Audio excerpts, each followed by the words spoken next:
Today, May 3rd, Numbers 10, Psalm 46, 47, Song of Solomon 8, and Hebrews 8. We're going to spend our time in Psalm 46.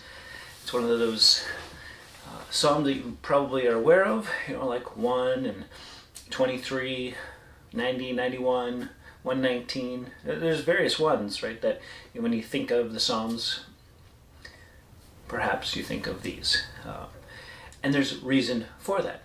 And there's reason to keep reading the Psalms so that you develop more of them that become familiar and favorites, and more of God's Word residing in your heart and in your life. So, here we go. God is our refuge and strength, a very present help in trouble. Therefore we will not fear, though the earth gives way, though the mountains be moved into the heart of the sea, though its waters roar and foam, though the mountains tremble at its swelling.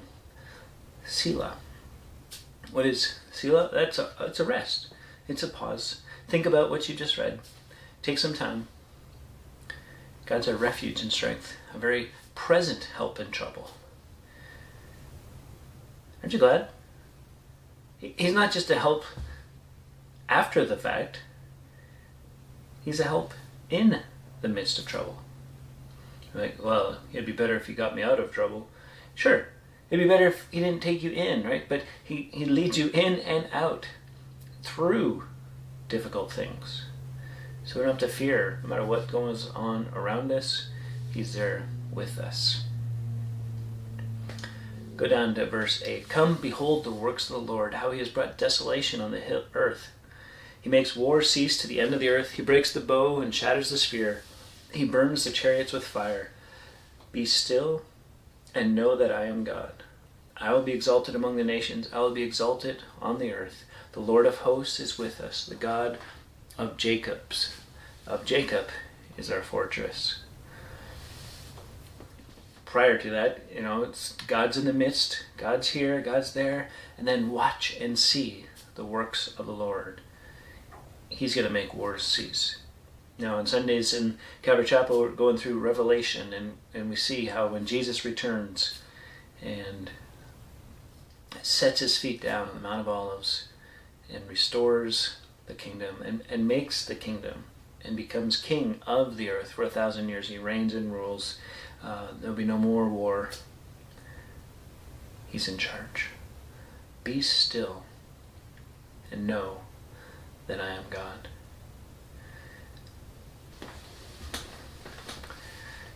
There's so many things that prevent us from being still, from being quiet.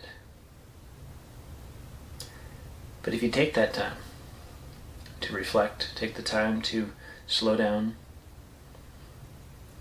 See, sometimes even, I know in my Bible reading, it's quick. I'm reading to get done.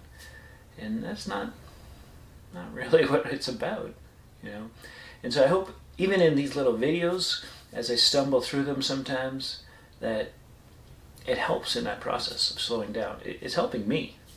And so for that, I'm thankful. As I read through and have to think about these passages, be still and know that I'm God.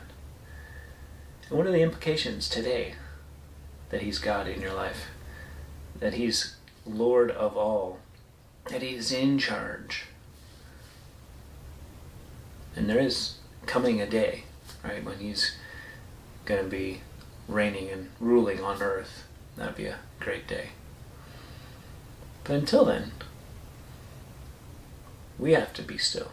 We have to just think about, get our mind in the right place. Why? Because in the midst of trouble, he's present. He's our refuge. He's our strength. So I don't have to fear, because he's near. Till next time, keep growing, little by little.